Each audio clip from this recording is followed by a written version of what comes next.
please. Thank you. We've got to move on. Right, we're now back in public session, and it's my privilege to introduce Mr. Michael O'Leary, who for over 2 decades has led Ryanair, which is an airline carrying, I'm told, more passengers than any other European airline, and I'm sure everyone present has had at least one trip on a Ryanair flight. Certainly that's how I came over here. Minister Hayes had to leave quite sharply this morning after an excellent session, but the reason he did was to go and take part in, I'm not quite sure what it was, a sort of celebration of the fact that Ryanair have launched 20 new routes today as a result of the abolition of what we would call air passenger duty. I'm not quite sure what it's called in Ireland, but I'm sure it's the equivalent. So without taking any more time, Mr. O'Leary, please address the plenary session. Thank you very much for joining us.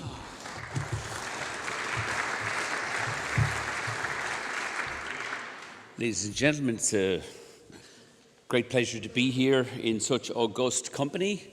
Addressing such an august body of this reminds me much of making love to the Queen of England. It's never sure how much is, you know, it's a great honour, you're just not sure how much pleasure it's going to be. I'd like to thank you for the invitation. It's the first time I've graced the halls of the Royal Hospital or an inter-parliamentary committee myself.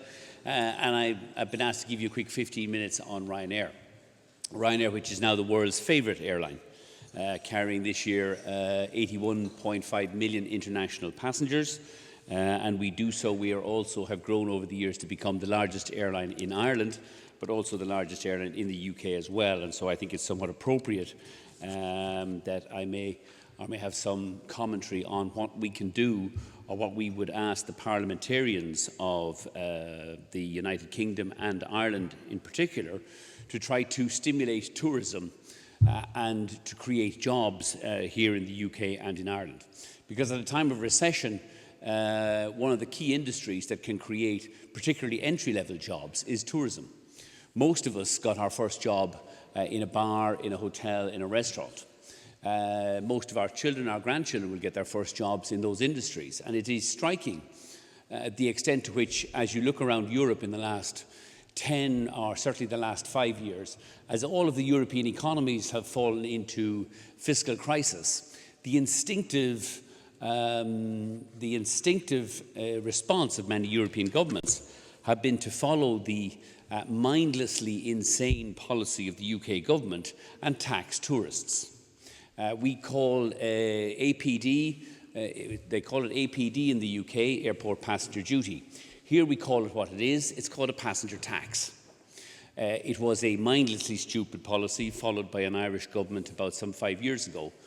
When you are a small island in the west coast or on the outer edge of Europe, and the only way of getting here is to fly, the idea that actually taxing tourists before they got here, instead of welcoming the tourists in here first and then taxing them once you've got them on the island, was inanely stupid.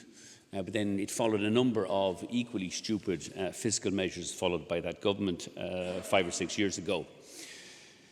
What we have to do, the impact of that on Ireland has been, and Irish tourism, has been catastrophic. Over the past 5 years since the travel tax was introduced, first at €10 a passenger, subsequently reduced to €3 a passenger, is that at Ireland's 3 largest airports, Cork, Shannon and Dublin, combined traffic has fallen from 30 million passengers a year to just over 20 million passengers a year. We've lost nearly 1/3 of our passengers.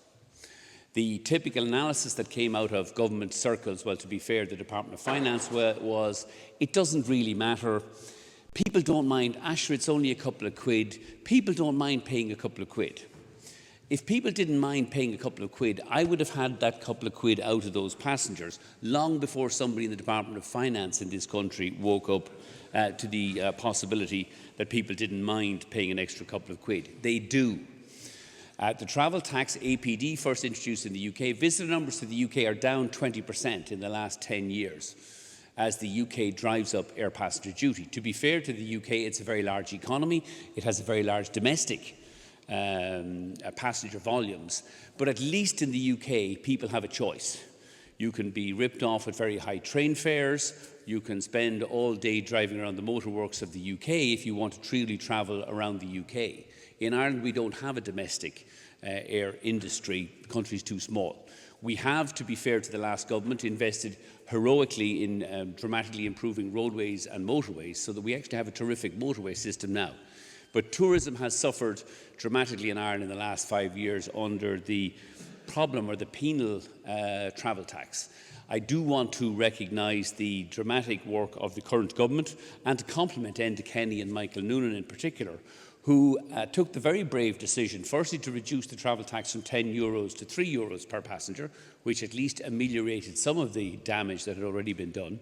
And thankfully, from midnight tonight, we finally get rid of the last €3. So that instead, we look forward to a brave new world from tomorrow, where we'll be promoting heavily Irish tourism and visitors to come to Ireland from Spain and Germany and Italy and Portugal, instead of visiting the UK, where they'll get stiffed with 15 or 13 pounds sterling, or about 15 or 16 euros of a passenger tax. You can now come to Ireland for pretty much the same weather, better beer, but no travel tax. And it will be an amazing incentive to people to visit Ireland, and has already provided Irish tourism this year with an enormous boost. In response to the government's politically brave decision to scrap the travel tax, Ryanair this year has announced more than 25 new routes inbound to Ireland from destinations all over the UK and Europe. We've also increased very significantly the frequency of our flights from the UK back into Ireland, and we expect to see dramatic increases in passenger volumes on all of our Irish flights this year, because we will be from tomorrow heavily promoting the fact there are no passenger taxes here in Ireland. As a result of that, we have guaranteed to the government here in Ireland that we will deliver at least 1 million additional passengers this year. In fact, we'll exceed that number. It'll be about 1.2 million passengers this year. And this morning I signed off on our winter schedule, which should take the figure up to about 1.3 or 1.4. The significance of that in Ireland is that last year the travel tax raised about 30 million euros. This year, our 1.3 million additional passengers will probably spend, the government will take more in VAT receipts just from our incremental passenger numbers than they made from the entire travel tax here last year. And in addition to that, you're going to see about 1.4 million additional passengers coming to Ireland this year. The Airport Council International, which is the representative body for most of Europe's largest airports, have done surveys where they estimate about 1,000 jobs are created directly at their airports for every million international passengers, which leads me to believe that Ireland could see the creation of about 1,250 jobs at the main Irish airports this year, solely as a result of Michael Noonan's brave decision to scrap travel tax. And it would be remiss of me at this forum not to call on the UK parliamentarians to take the message back to Westminster. You have got to reduce, preferably get rid of APD. It is a deeply regressive tax. The idea that people travelling on Ryanair, relatively poor, people on small incomes travelling on Ryanair on their holidays to Spain, are paying the same 13 or 14 quid tax that rich business people travelling on British Airways paying fares of 600 or 800 quid are not paying those fares because their companies or their employers pay the fares, is not just deeply regressive, but it's also deeply damaging to UK air traffic, and particularly to transport, to tourism in the regions of the UK. One of the issues, and there are many issues of contention, I think, in the Scottish referendum at the moment, but one of the things that we would be very supportive of is that the government have claimed that if Scotland gets independence, they would scrap the travel tax in the north of the border. Most of the airlines, no great surprise, have come out and said that would be a dramatically stimulative economic measure for Scotland.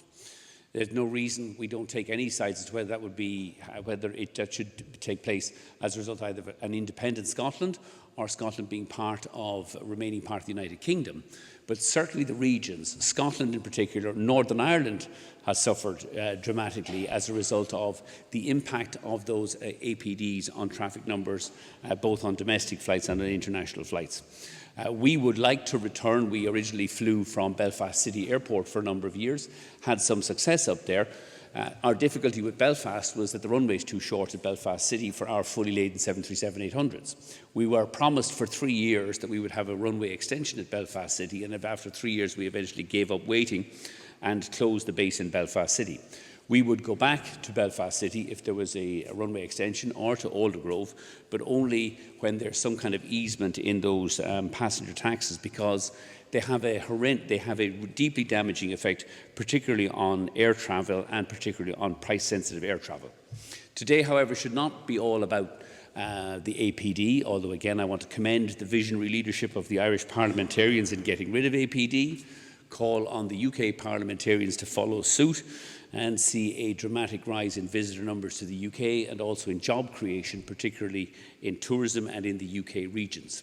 Ryanair will continue, I expect, over the next 5 years to continue to grow strongly, both in Ireland, certainly as a tax-free haven, or at least a haven free of passenger taxes, and we would like the UK to follow suit. We have today, or this year, we have ordered another 175 aircraft. It will take Ryanair's fleet over the next 5 years up from 300 aircraft this summer to 450 aircraft over the next 5 years. It will see our traffic grow from 80 million passengers annually to about 110, 115 million passengers annually, and will mean that we will be directly responsible, based on ACI figures, for creating about another 30,000 jobs, mainly for young people. And I hope many of those jobs will be created in Ireland or in the UK, as long as we're following, or there are kind of policies, fiscal policies implemented by both governments that encourage investment in tourism, encourage companies in the tourism sector to grow and to create new jobs. I would also, although clearly it's not for today's session, when you look at some of the European countries like Spain and Italy in particular, where we have very high rates of youth unemployment, and yet the Spanish and the Italian governments raising things like airport fees that are deeply damaging to tourism and to air traffic, one wonders why we're not, as in fora like these, discussing how we can stimulate tourism, how we can lower the cost of access, or the cost of movement of labour and goods across Europe under the European Union, because tourism is one of those industries that's going to create lots of entry-level jobs and get lots of those young people across Europe back to work. They can't all be brain surgeons. They're not all going to write the next mobile app that makes them billionaires. So for the average youth, or for the average of the youth in Europe, I think investment in tourism and using fiscal policy and using political insight to make tourism an attractive sector to grow would significantly help job creation across the European Union. For our part in Ryanair this year, as I said, we expect to continue to grow very strongly here in Ireland. We are responding actively to the stimulus that has been given to us by the Irish government in withdrawing the travel tax here, and we hope that the UK government will do likewise, particularly where there's from the political establishment in the north of Ireland, in Scotland and in Wales. I'm sorry I can't bring any solace to the members here from the Isle of Man, Guernsey or Jersey, as your runways are a little bit short for our aircraft, but nevertheless I would encourage you all to continue to work with the industry to try to lower your access costs so that airlines and tourism can create more jobs for our young people. That's all I have to say, and I understand we're going to have a question and answer session now. So, ladies and gentlemen, thank you very much for listening to me. It's been a great pleasure. Thank you.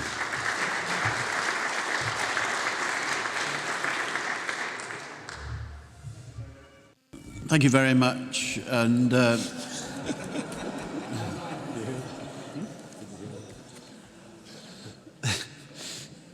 as members know, I also chair the Northern Ireland Affairs Select Committee, and on one of our reports into aviation strategy, we did recommend certainly a reduction and indeed abolition of passenger duty, certainly for Northern Ireland, for the reasons which you've given. We've not made much progress on that, although we did achieve a big reduction in the international fare duty from Northern Ireland. Right.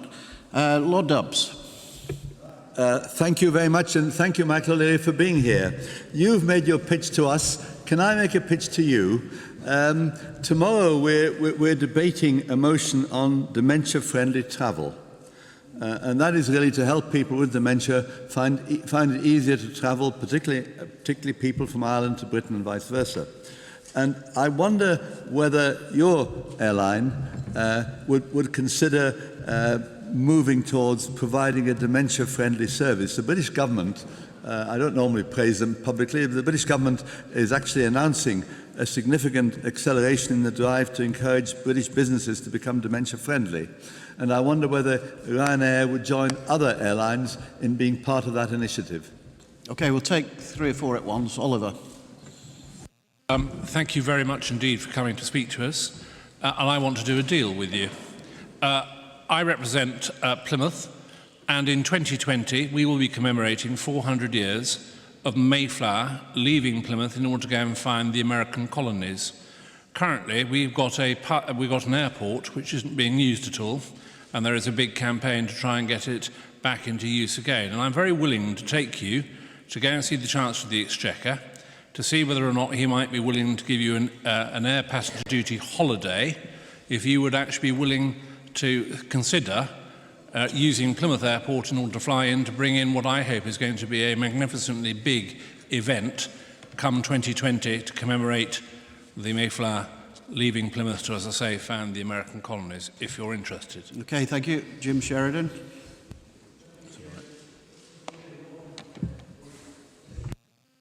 There is no doubt you are a very successful businessman, and we need more and more successful businessmen and indeed women in the country if we're going to create and generate wealth and jobs. But there is another side to you, Mr. O'Leary, that you don't often tell us about. Most good employers or progressive employers tend to share their success with their employees. And I'm reliably informed, in terms of the consumers, I'll leave that for other people to make comment on your flights.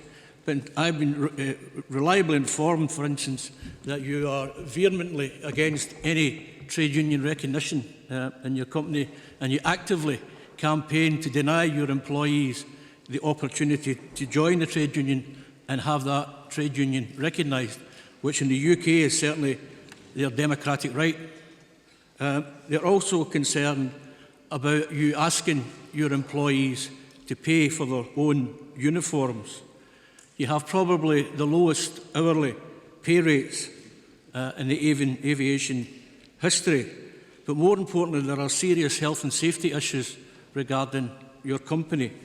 For instance, your cabin crew don't get the proper rest that other progressive aviation companies afford their employees. And there is a concern about what they call cosmic radiation, which affects particularly long-distance travel with the crew. So there is some major concerns regarding how you operate your business, which we don't often hear from you. And just finally, I know your comments on the APD, but for those of us who live in Scotland, we've become used to the fact that under independence, pound coins will be falling from the sky. They may not be legal tender, but they'll be falling from the sky. But the only thing I would say about the APD, if it scraps everything else in life, something else has to give. Now, if I've got a choice between scrapping APD or scrapping or building hospitals or educating children, I think I would stick with APD. Okay, shall we just take those 3 then, Mr. O'Leary? Thank you. Sure, love to. I don't know if I press this or not. To the first one, dementia-friendly travel services. I think actually, yes, we in Ryanair, but most of the airlines would be very much to the fore in assisting dementia-friendly travel, as long as you don't expect the airlines to be the ones who pay for all of it. There's a growing trend around Europe at the moment, largely as a result of the European Parliament, where I have to say, one sometimes questions the sanity of some of the proposals that come forward here, particularly in relation to passenger rights. And it gets crazier and crazier by the day, to such an effect that nobody looks at what's the cost of providing some of these passenger rights. We have this bizarre situation now that in Europe, for example, the airlines are expected at every time, if there's more than a 2-hour delay, to provide cups of tea and coffee for free, meals for free, hotel accommodation overnight, all of which sounds incredibly reasonable. except that nobody booked on a Ryanair flight expecting a free cup of tea or coffee because we never provided that service in 29 years. Over 92% of all flight delays in Ryanair last year, more than 90%, were caused by air traffic control delays. Generally, air traffic controllers, usually in French and Spain, either going on strike or go slow. Now, it's sometimes hard to tell when a French air traffic controller is going slowly, given that they move so pretty slowly at the best of times anyway. And yet, whereas the European Parliament says we have a right of recovery of those costs from French air traffic controllers, the French pass a law that says, sorry, you can't recover the costs. And so there's a tendency among, I think, legislators and regulators to say to the airlines, you pick up all the costs without, because it's a good idea. And I agree, it is a good idea, but you can't expect us to pick up all the costs. We, as the airlines, have to provide care and these kind of meals and vouchers and all the rest of it when flights are delayed, usually through no fault of our own. And yet competing forms of transport, such as rail, ferry, coach, have no such obligations imposed on them. So I think there needs to be some degree of balance here between competing forms of service. And certainly in Brussels, there's no sense of balance between what you try to penalise the airlines with. Whereas because most of the others, be they rail or certainly in Europe, rail, which is massively state-owned and state-subsidised, they carry none of those costs. I'd be all in favour of dementia-friendly travel services as long as someone will, A, tell me what that really means, and B, you're not going to impose that cost upon us. And one of I'll give you an example again of what comes out of Brussels. We provide and pay at some considerable expense to all airlines, not just Ryanair, for passengers with mobility impairment, disability. And I don't think anybody has any difficulty providing a wheelchair assistance through an airport. So if you need a wheelchair, you arrive at the airport, you book it. We pay the airports now, that's the way the system works. So we pay the airports typically about €5 a passenger to take the passenger through the airport. It seems to me to be reasonable, except we have to pick up that cost, which means it ultimately gets passed on to all of our passengers. The latest proposal coming out of Brussels is that if there's a mobility impaired passenger, they should have the right to have somebody come along with them. And so not alone would we have to pay for the wheelchair to get them through the airport, which we have no difficulty with, but all of a sudden we would now lose a seat sitting beside them so that their friend, partner, or whatever else it is, can travel free of charge with them. And somebody needs to sit down and kind of think, look, one of the key things here we need in aviation, certainly within the European Union, is how do we lower the cost of travel for everybody without running around and adding some hidden costs. So dementia-free travel, fine, as long as it doesn't come with some unfair cost burden. At Plymouth, speaking as somebody of Irish heritage, while we look forward to celebrating the voyage of the Mayflower from Plymouth, all in favour of celebrating Plymouth. Happy to go and meet George Osborne with you, but don't hold your breath that he's going to give us an APD holiday for Plymouth. But if he does, then all we'll be missing will be a pretty significant runway extension so that we can get a fully laden 737 in and out of Plymouth Airport. One of the problems is if you did have a runway extension in Plymouth and we could use it, is you then have real difficulty keeping Exeter viable beside it, because and it's a challenge we face here in Ireland in particular, where if you have an airport that's within about 2 or 3 hours of the catchment of another airport, they're really feeding off the same inbound and outbound passenger volumes. We see it here at the moment on the West Coast, where we have Cork, Shannon, Kerry and Knock, largely all within a 2-hour catchment area of each other. And we're growing very rapidly in Shannon this year, where they've separated Shannon out from the state airport company and made them independent.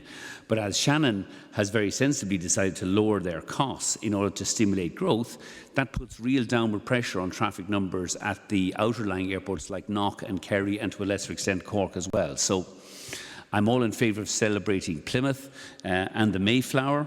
But I wouldn't hold my breath that George Osborne is going to give you a holiday. To my friend Jim Sheridan, who I would consider has been a frequent correspondent of mine over the years, I regret to see that he is as badly briefed as he has been in the past. May I say you haven't been well advised. Am I vehemently against trade unions? No. Will I try to run this airline free of trade unions for as long as I possibly can? Yes. But the Constitution of Ireland guarantees every one of my workers the right to join a trade union free from any harassment or any, what did you give me? Actively denying people the right to join unions. It's against the Constitution of Ireland, and in 29 years nobody's ever been able to provide any evidence of me ever banning somebody joining a trade union, preventing somebody joining a trade union. In fact, we actively encourage our people to join unions so they can find out what the union rates are, come back to us, and then we'll beat them.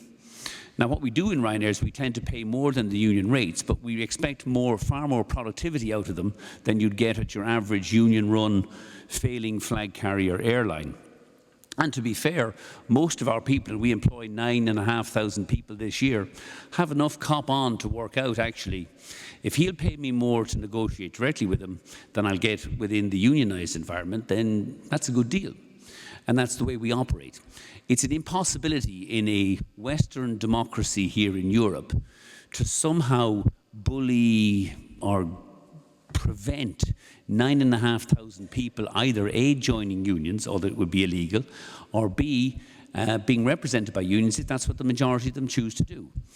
What I find regrettable, though, is again within a Western European democracy, when the vast majority of my employees, and I have 9,500 of them, freely negotiate directly with the company, elect their own representatives to negotiate directly with us, and then vote in secret ballot, as they do on a 5-yearly basis, on 5-year pay deals and productivity deals, that has guaranteed them pay increases at a time when British Airways, SAS, Iberia and Alitalia are cutting their people's pay, have the most secure employment. We've never made anybody redundant in the last 5 or 6 years, participate in share option schemes and have the most rapid rate of promotion of pilots and cabin crew anywhere around Europe.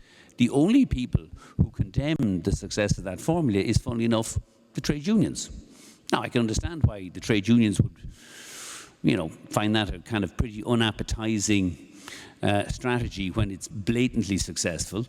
It's clearly supported by the vast majority of the people who work for Ryanair, and it embarrasses many of the trade unions, particularly in the European flag carrier airlines, which most recently have been led by the Spanish pilots unions. I don't know why I'm missing the Spanish pilots unions, led a crowd called SEPLA. They're a partner of BIPA, who you'll be familiar with in the UK. They've negotiated a 15% pay cut for their pilots. This year, my pilots will get a 10% pay increase. And the other point you made, the average rate of pay in Ryanair is actually higher than it is in British Airways. My people do pay for their own uniforms. Cost of the uniform is about €250. I give them, however, a uniform allowance of €400 a year each year. Over a 3-year uniform cycle, they come out about €800 ahead. Cabin crew rest, we comply with all international requirements on cabin crew rest. My cabin crew, like our pilots, operate on a schedule that's typically they work 5 days on, followed by 4 days off. That is a double bank holiday weekend for every week they work. On the 5 days when they're working, in full compliance with the Irish aviation, which is the same as the CAA, they're by law prevented from flying more than 900 hours a year. If you divide that across 48 weeks, that's an average of about 19.5 hours flying a week. Fatigue is not a problem for Ryanair's cabin crew or their pilots. Keeping themselves occupied during the very extensive time off is generally the only issue they have. And if you want to scrap APD and you're looking for an alternative, the most obvious one, which is followed by most sensible countries elsewhere in the world, particularly in the US, is actually tax hotel bedrooms or guest houses. Because at least it means you get the visitors into the country first, and whether you stick a €1 or €2 tax onto a hotel bedroom is not going to make that much difference. But if Ryanair at the moment are out trying to attract people to come to Glasgow Prestwick and Edinburgh at the moment with fares from the continent of Europe starting at £15 one way, to which George Osborne levies a tax of nearly 85% by sticking 13 quid one way on top of it. And I suspect George would be a lot better off, as would Scotland, even if whether it votes for independence or not. You look at the huge number of hotel bedrooms that are available in Scotland, which we would like to fill, and if you were to levy a £1 or a £2 pound charge per night per guest in those, you would vastly exceed the sums you're presently generating from APD, which is actually deterring huge numbers of visitors from coming to the UK, and particularly coming to a country as beautiful as Scotland. I think that's all of it. I think we've covered quite a few issues there. I've got 9 people waiting. How many times have I communicated with you? Order. I've got 9 people waiting. Out of respect for each other, I'm going to have to ask for very, very brief questions and single questions, please. Pascal.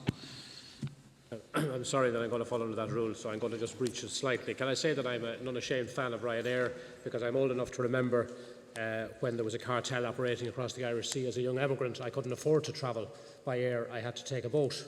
And what Ryanair has done to revolutionise access for the ordinary 5/8s, as I would call them, as one of my colleagues one time referred to, the people who eat their dinner in the middle of the day, they're the people that I think Ryanair cater for. And while I don't always choose them personally, as I still have a residual loyalty to the national carrier Aer Lingus, I applaud all of the efforts, and indeed Michael O'Leary as well. I just want to ask, and they're all interrelated, because of the fact that Ryanair operate Europe-wide, does Michael have any views on what we like to think is a resurgent European economy? Is it actually happening? Is there any signs of growth as he sees it from his perspective?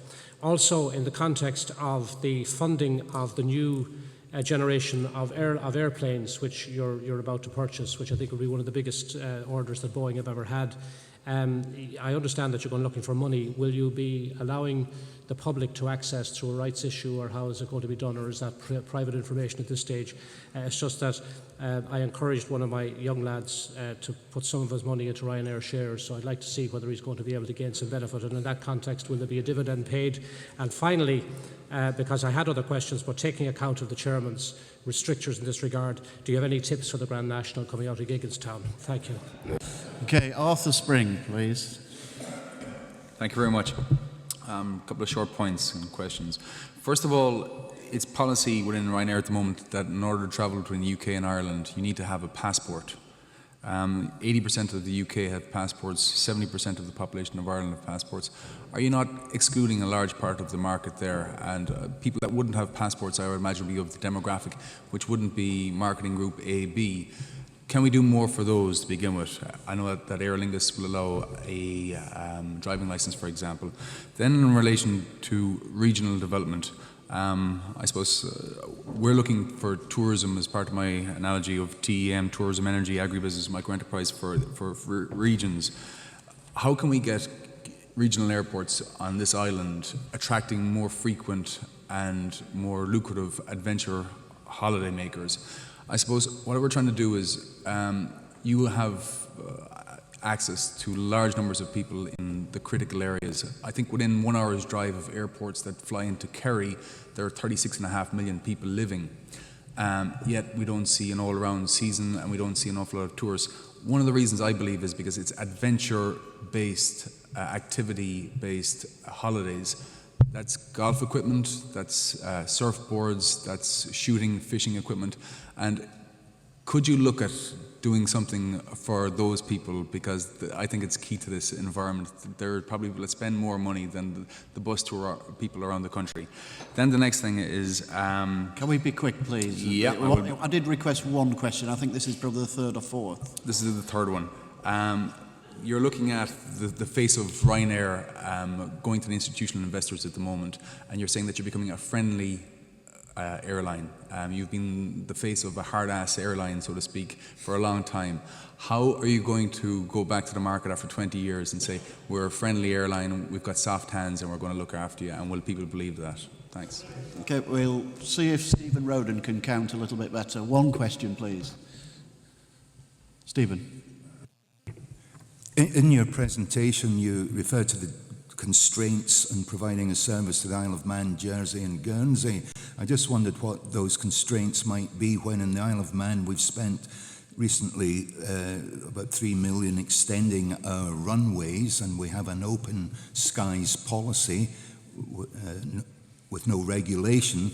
And in fact, EasyJet, who recently started up, have expanded their operations, particularly to Gatwick, through the loss of the Flybe slots at Gatwick. So there seems to be commercial opportunity for the likes of EasyJet, and wonder why not Ryanair. Okay, thank you. That's getting better. Roger? I congratulate Mr. O'Leary, first on his presentation, but second on his answers. And that makes me rather nervous about asking a question in case he gives me a thump between the eyes as well. But anyway, I'll persevere. I come from Guernsey. We own a little airline called Aurigny. If passengers travel from Guernsey and then on internationally from the UK within 24 hours, we don't need to pay this wretched air passenger duty. Unfortunately, the airlines, the onward airlines, do make us pay it because there's no arrangement between Aurigny and the other airlines to see through that idea. We've tried to get HMRC to be kind to us about this, but they won't let us do anything. They won't let us self-certificate that we're travelling on within 24 hours. So what we've got to try to do is to get the airlines to cooperate with our funny little airline. And I wondered whether, and this is where I get a bit nervous, whether you've got any appetite for entering into an agreement with us so that you don't actually take air passenger duty from us when it's not liable to be deducted. Okay, thank you. We'll take Andrew and then come to Mr. O'Leary. Today, which is greatly interesting to all of us. A pity, however, the opening remarks regarding the Queen. I felt that that was inappropriate, and maybe you would like to consider withdrawing those remarks. Secondly, on a practical point, could I ask you why it is that you insist on British people travelling on Ryanair that are travelling domestically, not outside UK borders, to actually show their passport? I know of many people that have been stung by this, knowing that normally you don't have to show your passport within the UK to travel anywhere, and yet Ryanair not only refuse them admission to the flights, but then are totally unhelpful in rebooking people, ruining people's holidays and travel arrangements. That's not really a way that a friendly airline should behave. Would you consider changing your policy? Okay, thank you. Mr. O'Leary. Mr. Chairman, thank you very much for those two. Senator Pascal Mooney, I do see some considerable degree of growth in the European economy, but it's very patchy, and I think it's where governments have followed sensible fiscal policies, particularly, and I'd be selfish about the airline industry. You see Ireland, Belgium withdrew their travel tax, the Dutch scrapped their travel tax, and the Irish are now following suit. And I think you're going to see very dramatic growth in transport and tourism here in Ireland this year. And I think it reminds us yet again that where governments can be persuaded to follow sensible fiscal policies, economic growth and activities will follow. Funding of aircraft, there will continue to be public access to the success story of Ryanair. Your nephew and the others can continue to buy our shares. We have committed to pay another dividend before the end of this year. Oh yes, and any Grand National tips, the same tips as I give to everybody going to Cheltenham, and that is usually buy Paddy Power shares. If you're looking for the average odds of the last 5 winners of the Grand National have been 33-1. So either stick a pin in the paper or buy the bookmaker's shares. Deputy Spring, yeah, thank you for, and I think it also raises the issue of IDs. One of the great significant benefits we've changed in the way people travel in recent years has obviously been the internet. So you now book your ticket on the internet. When you book your ticket on the internet, we won't allow you to make the booking unless you agree that A, you have a passport and that you'll show the passport at the boarding gate. Whether you're travelling on a domestic flight within the UK or between Ireland and the UK, if you don't say I have a passport and I will produce that passport, we don't allow you to even make the booking. So everybody that's made a booking on Ryanair has said if they have a passport, they'll produce the passport. There's no point in showing up at a Ryanair gate with your Blockbuster video card and going, look there, that's who I am. And the reason for that is we're operating aircraft that could have started, I mean, if you go on a flight today, and I give the example of, say, Kerry to London, or to answer Andrew's question, a flight could be a domestic flight from Stansted to Edinburgh, to Stansted, say, to Glasgow Prestwick, which we don't fly the route anymore, but Stansted to Derry. That aircraft may well have started off this morning in Madrid with a Spanish crew. We don't, 90% of our passengers now check in on the website. So they don't go to an airport ticket desk anymore where you have people who are expert in IDs and visas and all. Yeah, is that a passport? Is that a European Communion ID card, etc., etc. The first place Ryanair staff see you is at the boarding gate, where they have a total of 25 minutes to check your boarding card, put you on, and therefore we have to make it very easy for a multinational staff, which is what our cabin crew are, to recognise that travel document. And that's why we require passengers to travel with their passports, even if they're travelling between Ireland and the UK, where I accept we have a common travel area and you don't need a passport, or domestically within the UK or domestically within Spain. It's because that's the way. We only see them first at the boarding gate. We only have a very brief 30-second interaction with them as we pull the card and make sure that matches the boarding card. And we don't have people who are skilled in the ludicrous number of different ID requirements that are available to many, particularly military personnel, to parliamentarians and everything else. So, but everybody who has booked a ticket on Ryanair has agreed that they have a passport and will produce it as part of the ID, and that's part of the transaction of flying with us. Regional airports, I think regional airports have an enormous role to play in being instigators of our drivers of economic activity in their regions. What they need to do if they want to grow is, though, to be competitive. We're very happy to grow at the Irish regional airports, at the UK regional airports. We want to grow at those airports, but we will only do so where we get very low airport costs, and that means the airports have to, in effect, say, fine, if you bring us another 100,000 passengers here in the next 12 months, we'll charge you something minimal, 50 cents a passenger or €1 per passenger. And we will try and make our money off the car parking, the shopping, and that's the way the partnership with the airports works. Heathrow don't have to do that because Heathrow is Heathrow and Charles de Gaulle is Charles de Gaulle. But all the other airports do have to do it because that's the only way to grow. And that's why things like APD are so damaging to regional airports, why the travel tax was so damaging to the regional airports here in Ireland, less so to Dublin. Sports equipment, it is a bit of a problem for us. One of the issues is the problem is trying to handle golf bags, fishing rods, skis, all the stuff that doesn't go down the normal the normal baggage belt has to go around to an out of gauge baggage belt. It needs separate handling.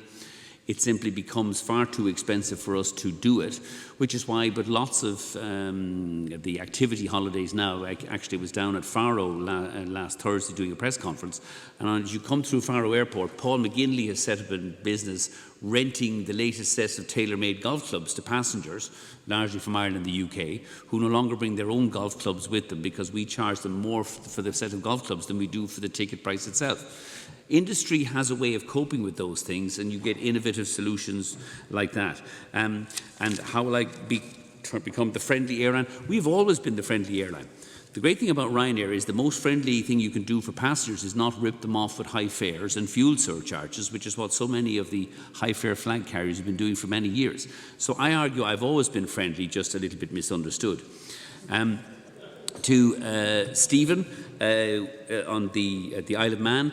Yeah, the Isle of Man runway is at unfortunately, we have two different. We operate a 737-800 series aircraft. It carries 189 passengers, and therefore fully laden, it's quite heavy. It's much heavier than the average EasyJet aircraft, which carries about 160 passengers, and needs a shorter runway, or has the same performance but off a shorter runway. The problem, though, for destinations like the Isle of Man is, yes, EasyJet will fly you to London, but the problem, I think, and the same with Jersey, is the islands have always been been told, look, you can have a connection to London and that's it. Why don't we fly, or why don't we have more direct routes from Europe into the Isle of Man or into the Channel Islands as well? And runway lengths is an issue for us. We could operate a service from the Isle of Man to London, say Stansted, but we would have to limit our flights to about 160 passengers per flight instead of 189 passengers, and it would make it economically not very attractive to us. So We'd love to fly to the Isle of Man, but we'd like to fly to the Isle of Man from London, from Brussels, from Paris, from Frankfurt. We just need a longer runway.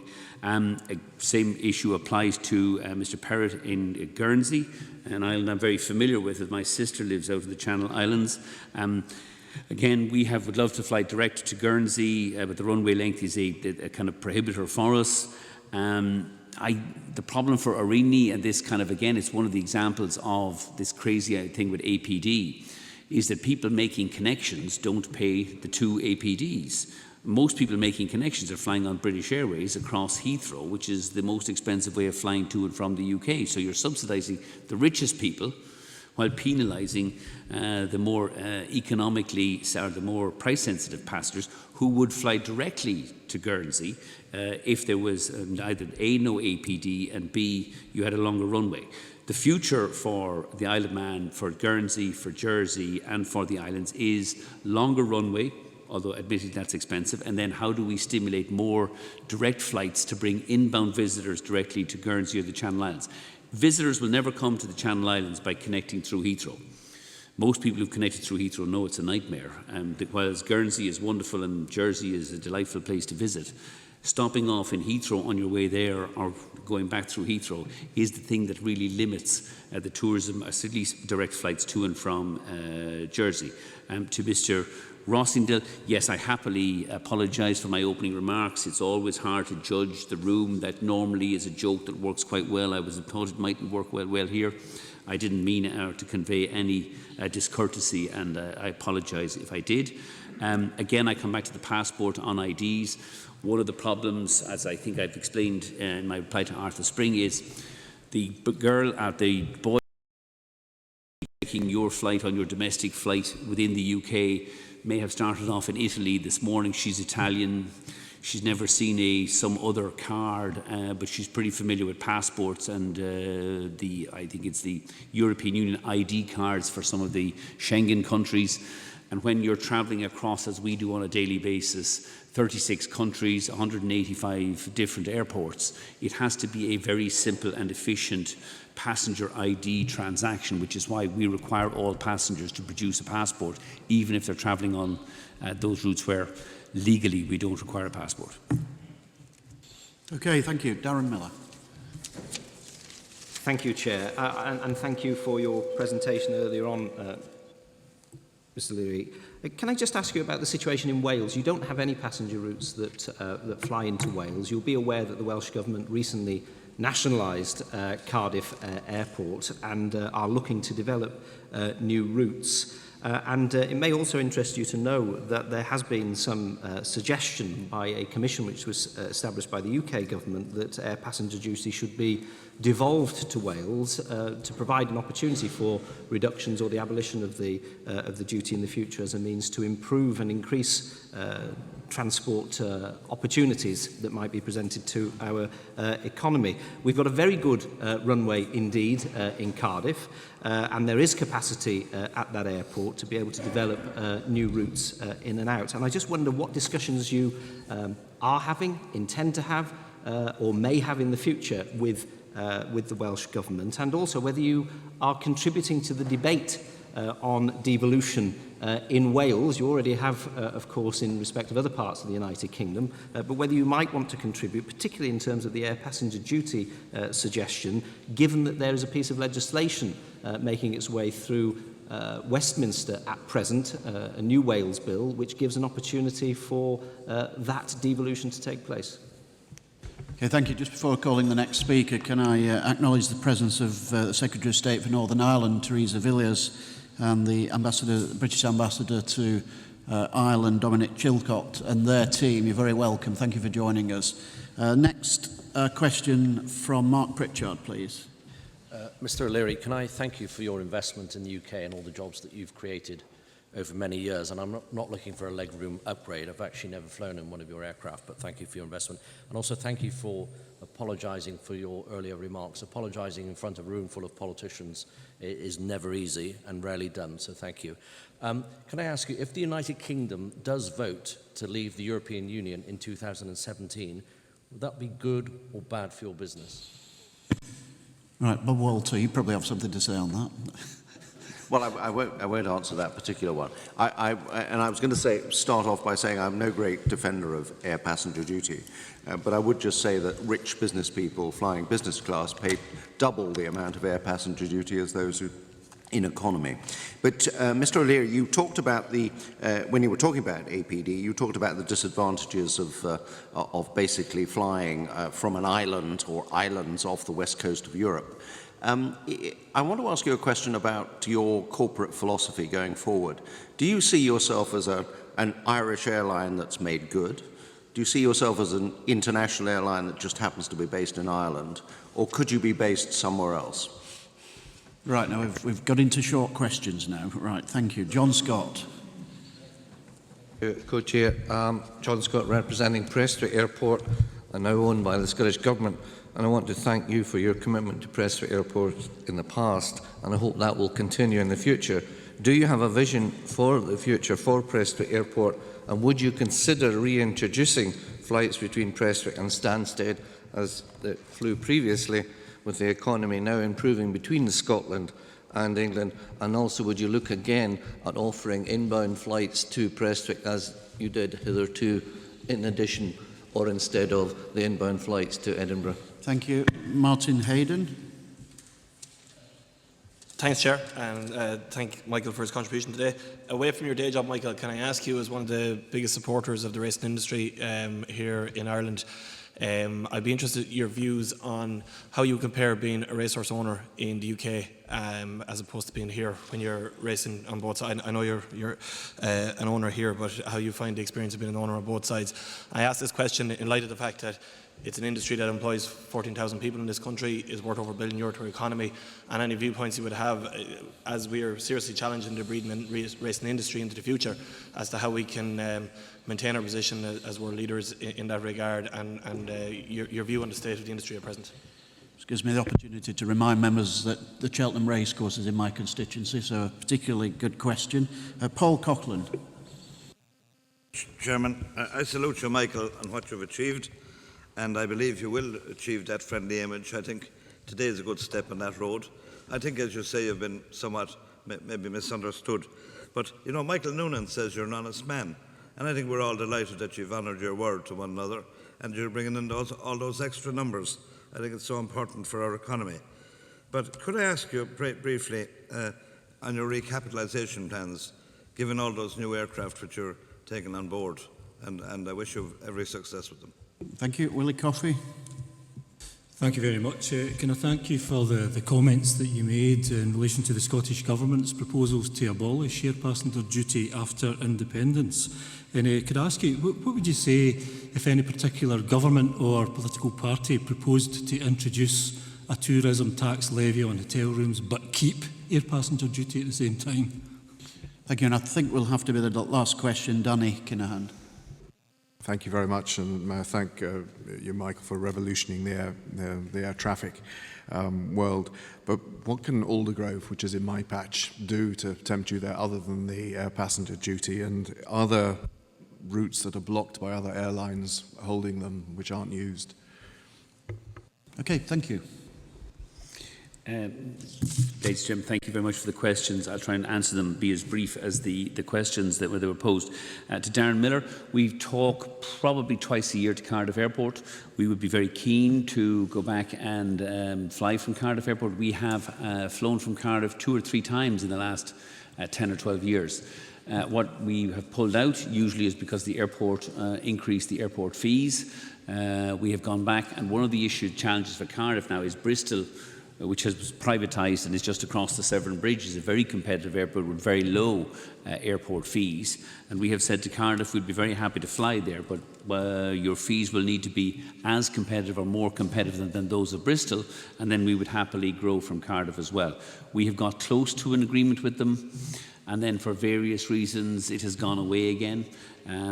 They're also a little bit nervous that if we go in there, there's a small little regional airline, you won't have heard of it, it's a thing called Aer Lingus.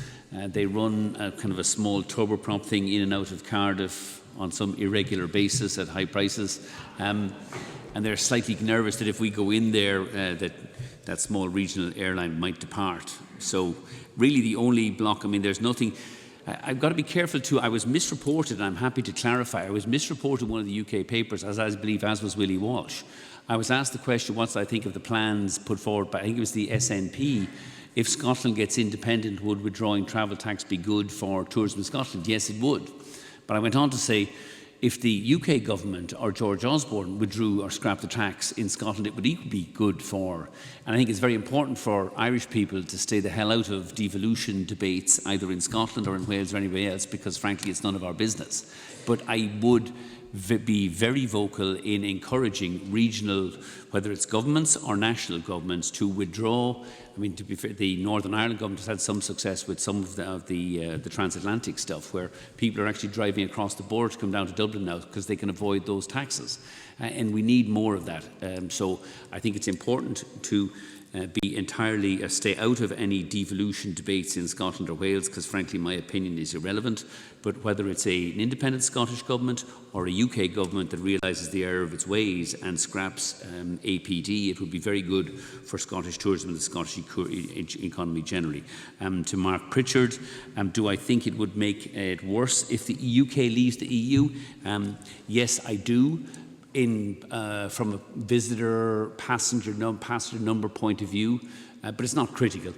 I mean, it has certainly been good for visitor numbers to the UK and for visitor numbers to the continent that we are in a European Union that has generally made it easier for people to move between countries. Although it wouldn't make that much difference if the UK, from a passenger point of view, stayed in or left, given that you're not in Schengen and you're not in the Euro either. And the industry would work its way around it, but it would make it a lot less easy for UK citizens to travel abroad and purchase properties in Italy and Spain that many have done, or equally for Spanish people to come and visit the UK. But it wouldn't be the end of the. It wouldn't be that damaging one way or the other. We would, I think, respect whatever decision the UK made in relation to EU membership. To Robert Walter. UK APD, rich business people absolutely do not pay higher rates of APD travelling in business class in BA. They're paying a fraction of the percentage of APD being paid by people on ordinary incomes travelling on Ryanair. A family of 4 travelling on Ryanair from the UK, say, to Spain, maybe paying an average fare of €40. And they're paying a APD of nearly €20 on that, about a 50% rate of tax. Rich business people who don't even pay their fares in BA's business class will be paying a rate of tax of less than 5% on their £600, £700 and £800 airfares. And I think that's important. It's the regressive nature of the tax. We would have no difficulty, or far less difficulty, with APD if it was a percentage of the airfare paid. But you'd see all the business people and many of the parliamentarians travelling around in business class outraged by the scandalous levels of APD. Am I an Irish airline made good? Yes, we're an Irish airline made good and very proud to be Irish, but I think we regard ourselves, as many Irish people of my generation do, as European. I'm probably at the outer end of a younger generation. I'm 53, but I've never regarded myself as being limited by being Irish. I'm very proud to be European. But that doesn't mean that when the English come to the Aviva or we occasionally go to Twickenham that we don't want to beat the living daylights out of you. It just doesn't happen very often. But no, I think we're very proud to be an Irish airline based here in Ireland. We could move at it'd be relatively easy to move, but I wouldn't want to move outside of Europe. I'm very proud to be Europe's favourite airline. To John Scott, Prestwick Airport, I think again it brings home the real damage that one of the issues we have, and I've talked to both the previous owners of Prestwick Airport and to the Scottish Government since they bought Prestwick Airport. We will carry about 1.2 million passengers to Prestwick this year. We would like to double that to about 2.5 million. The 2 routes that we would need to operate, and we would readily get an extra million passengers into Prestwick, would be London and Belfast. But the problem for us is on London and Belfast, because they're domestic routes, at €9.99 or at €15 one-way airfares, you're paying 2 rounds of APD. And it has just, the traffic, particularly on those domestic routes, collapsed, particularly the price-sensitive traffic. So there's not much point in us trying to fly from Prestwick to Stansted for 15 quid and back at 15 quid when George Osborne is levying 100% rate of tax on those fares. And I have said to both the previous owners of Prestwick and to the Scottish Government, if you were able to persuade George Osborne to remove APD, at least on those domestic flights, or again, make it a percentage of the airfare paid, we would happily and very readily go back into Prestwick on domestic routes to Glasgow or to Belfast, probably Derry or Londonderry as well, and also London. And I think you'd see a huge resurgence in traffic at Prestwick. But we can't do it while you have that heinous rate of APD on those domestic fares. To Martin Hayden, my experience of a racehorse owner here in Ireland is exactly the same as it is in the UK. It's one that I've got to continue to work very hard. I've got to make a lot of money because certainly if you're in jump racing, the money is all going one way, and that is namely out. But I'm a great fan of UK racing. Cheltenham is the spiritual home of anybody involved in, certainly in jumps racing. And I was fortunate enough to have a winner or two there this year, which makes all of the crazy amount of money I spend on horses and trainers and jockeys and God knows what else throughout the year worthwhile. But it's an industry that I think in Ireland we can certainly be very proud of, whether it's flat racing, where you have Aidan O'Brien and Coolmore, or jumps racing, Willie Mullins and many of the others. I think the Irish certainly lead the way in flat or in jump racing, although I have many friends involved in racing in England as well, and they are equally talented. It's a great way of if you don't, or if you pay tax in Ireland, racing is another way of returning some of your ill-gotten gains in the airline industry, or returning it apart from paying tax, which I do as well, and I certainly enjoy it. To Paul Coughlin, yes, we have got to find about $8 billion over the next 5 years to purchase 175 new aircraft. I'm happy to advise him, though, that we presently have about €3 billion in cash sitting on the balance sheet. That will be enough for the deposits, and we should be able to raise enough bank debt to be able to continue to buy those aircraft and fly those aircraft over the next 5 years. To Willie Coffey, if I picked up your name correctly, yes, I mean, I think what my reaction be if governments levied a hotel tax and kept APD, it would be exactly the same way it has been when governments introduced travel tax. Less people will travel to your country. But if you have a choice of taxing people at the point of entry, which is APD, or taxing people once they get there, which is maybe the hotels or the restaurants, you're far better off to get tourists and visitors into the country first before you tax them, rather than just sending them somewhere else, which is what APD has successfully done in the UK over many years. And lastly, Danny Kinahan. We've spoken a number of times to Aldergrove. Again, we've come close on a number of occasions to returning to flight operations in Aldergrove, but again, the big bugbear for us up there is APD. To run an operation to and from Belfast, obviously you want a blend of UK domestic routes, which would be routes to Glasgow, maybe Manchester, Liverpool and London. They suffer APD on both ends of the domestic route. But clearly Aldergrove would at least give us the alternative of offering many more European destinations to and from Belfast, which we were prohibited of doing at Belfast City because of the short runways. So very much like Cardiff, we continue in discussions with the airport, and I would hope that some of the 175 new aircraft we take over the next 5 years will have our Celtic friends in Cardiff and to Aldergrove as well. Or maybe even Belfast City if they finally deliver on the promised runway extension, but I understand there's some political difficulties locally around Belfast City with that. Okay, thank you. The Taoiseach will be here in a couple of minutes. I'll take one more question. Frank Feehan. Just one area is Knock Airport, Ireland West. We've had a departure tax of €10 for as long as I remember, and it seems to be very loyally paid.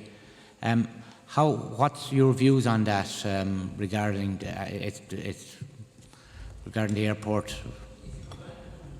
I hate to, if you go back under the previous government, which first introduced the travel tax, the traffic in Knock declined by 25% in the 18 months after the travel tax was introduced, and for the obvious reason, Knock is a very attractive destination in the west of Ireland, particularly in the months of June, July and August. Our average fares, we fly, I think, something like 12 routes in and out of Knock. The average fare across all those routes in November is less than €10. We lose money hand over fist, but we got to keep the planes full and keep flying, so the average fare is less than €10. At a time when the government is trying to introduce levying a €10 tax, it simply becomes a zero-sum game. We're not going to fly people around for zero. which is what we were doing in routes like Shannon, Cork and Knock. So the passenger tax particularly damaged regional traffic and regional tourism, and it's why the withdrawal of the travel tax under the last budget, which again I want to emphasise the Irish travel tax disappears tomorrow, has resulted in a dramatic growth in traffic, routes and traffic at Knock. This year we will grow our traffic in Knock. We've added 6 new routes. We'll grow our traffic in Knock by some 400,000 passengers. We'll grow our traffic in Dublin by about 1.1 million passengers. Knock will grow by 80,000 passengers. Dublin by 800,000 passengers. Shannon will grow by about 350,000 passengers. Kerry, I think, will go up this summer by about 40,000 passengers, and Cork will go up by about 40,000 passengers. In total, just over 1.2 million passengers. Solely and entirely due to the government scrapping the travel tax. That's how significant it is. Clarify, this is a unique tax to Knock. It's a passenger that people pay €10 to depart. You pay it. The development levy. Development fee. Yeah, I think it's a regrettable and regressive measure. We have been trying to persuade Knock Airport not to charge it. We would like to see it disappear, but we haven't been successful in that yet. Well, I think everyone will agree we've had a very stimulating session. Michael O'Reilly, thank you very much for coming to us. Please keep sponsoring the races at Cheltenham. You're very welcome there. And good luck with your business. Thank you very much for joining us. Thank you very much.